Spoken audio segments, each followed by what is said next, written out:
109 حالات جديدة كلها مخالطة، كما تتميز بتسجيل 55 حالة شفاء وصفر وفاة ولله الحمد.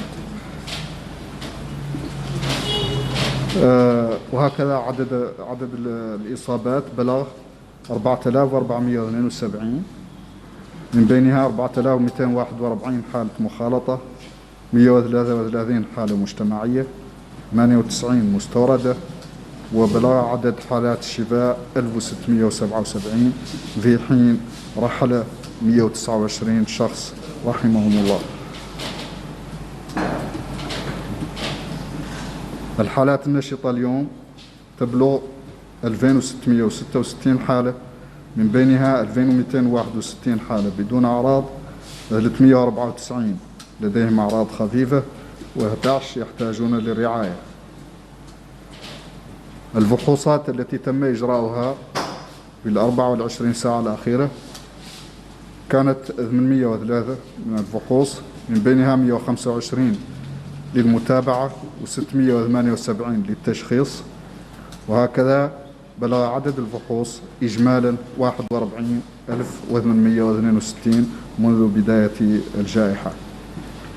وتتوزع فحوصات اليوم على النحو التالي بين الولايات: 6 من الحوض الشرقي، 2 من الحوض الغربي، 6 من العصابة، 12 من غرقل، 20 من البراكنة، 10 من ترارزة، 3 من أدرار، 31 من واذيبو، 19 من تقانت، 25 من قديماقة، 23 من تير الزمور، فحصان من ينشيري، 310 من نواكشوط الغربية، 185 من الشمالية، و149 من الجنوبية.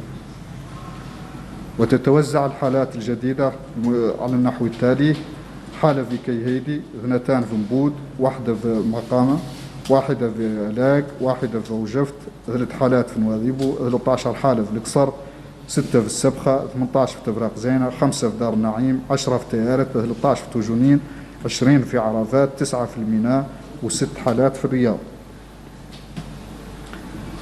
Chers citoyens, chers journalistes, bonjour.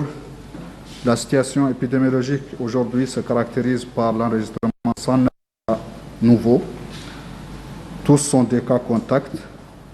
On a enregistré également la guérison de 55 cas et, walillah alhamd, 0 décès. Ainsi, le nombre de cas a atteint 4472 depuis le début de l'épidémie, dont 4241 contacts, 133 cas communautaires, 98 importés. Le nombre de guérisons est de 1677 et les décès 129. Yarhamuhumullah jami'an.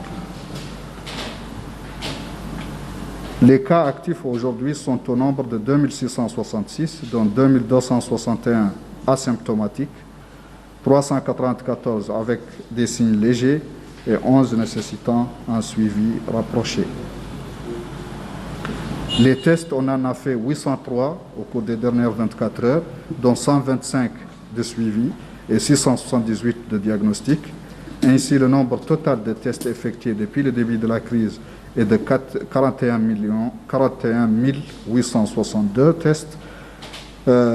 Les tests des dernières 24 heures se répartissent ainsi qu'il suit entre les régions: 6 du Hod Sharqi, 2 du Hod Larbi, 6 de la Saba, 12 du Gorgol, 20 du Brakna, 10 du Trarza, 3 de l'Adrar, 31 de Nouadhibou, 19 du Tagan, 25 du Guédimaqa, 23 de Tirizemmour, 2 tests de l'Inchiri, 310 de Nouakchott Ouest, 185 de Nouakchott Nord et 149 de Nouakchott Sud.